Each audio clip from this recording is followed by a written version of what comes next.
ಇನ್ನು ಕಲಬುರಗಿ ಚಿತ್ತಾಪುರದಲ್ಲಿ ಆರ್ಎಸ್ಎಸ್ ಪಥಸಂಚಲನ ಸಮರ ಜೋರಾಗಿದೆ. ಇನ್ನು ನಾಳೆ ಹೈಕೋರ್ಟ್ ಪೀಠದಲ್ಲಿ ಮಹತ್ವದ ವಿಚಾರಣೆ ಕೂಡ ನಡೆಯುತ್ತೆ. ನವೆಂಬರ್ 2ಕ್ಕೆ ಪಥಸಂಚಲನಕ್ಕೆ ಆರ್ಎಸ್ಎಸ್ ಮುಂದಾಗಿದೆ. ಈಗ ಹೊಸ ಅರ್ಜಿ ಬೆನ್ನಲ್ಲೇ 4 ಸಂಘಟನೆಗಳು ಕೂಡ ಅರ್ಜಿಯನ್ನ ಸಲ್ಲಿಸಿದೆ. ಒಂದ್ ಕಡೆ ಆರ್ಎಸ್ಎಸ್ ಹೊಸ ಅರ್ಜಿಯನ್ನ ಸಲ್ಲಿಸಿತು, ಅದರ ಬೆನ್ನಲ್ಲೇ ಈಗ 4 ಸಂಘಟನೆಗಳು ಅರ್ಜಿಯನ್ನ ಸಲ್ಲಿಸಿವೆ. ಪಥಸಂಚಲನ ಪ್ರತಿಭಟನೆಗೆ ಅನುಮತಿಯನ್ನ ಕೋರಿವೆ. 4 ಅರ್ಜಿಗಳನ್ನ ಎಸ್ಪಿಗೆ ಕಳುಹಿಸಲಾಗಿದೆ. ಕಲಬುರಗಿ ಡಿಸಿ ಎಸ್ಪಿಗೆ ಕಳುಹಿಸಿಕೊಟ್ಟಿದ್ದಾರೆ. ಅನುಮತಿ ಬಗ್ಗೆ ಕಾನೂನು ತಜ್ಞರ ಮೊರೆ ಹೋಗಿದ್ದಾರೆ ಎಸ್ಪಿ.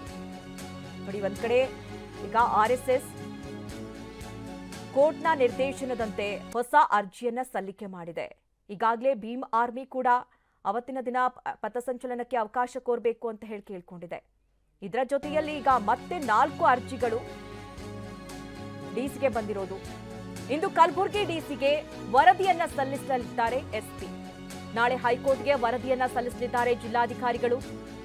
ಆರ್ಎಸ್ಎಸ್, ಭೀಮ್ ಆರ್ಮಿ ಜೊತೆಗೆ ದಲಿತ ಪ್ಯಾಂಥರ್ ಸಂಘಟನೆ ಜೊತೆಗೆ ಕುರುಬ ಸಮುದಾಯ, ಕ್ರೈಸ್ತ ಸಮುದಾಯದಿಂದಲೂ ಕೂಡ ಅರ್ಜಿ ಸಲ್ಲಿಕೆ ಆಗಿದೆ.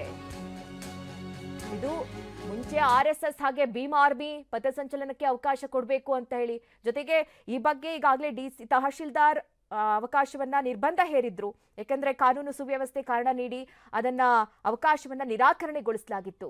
ಹೀಗಾಗಿ ಆರ್ಎಸ್ಎಸ್ ಹೈಕೋರ್ಟ್ ಮೊರೆ ಹೋಗಿತ್ತು. ನಾಳೆ ಅರ್ಜಿಯ ವಿಚಾರಣೆ ನಡೆಯುತ್ತೆ. ಈಗ 4 ಅರ್ಜಿಗಳು ಮತ್ತೆ ಸಲ್ಲಿಕೆ ಆಗಿದೆ.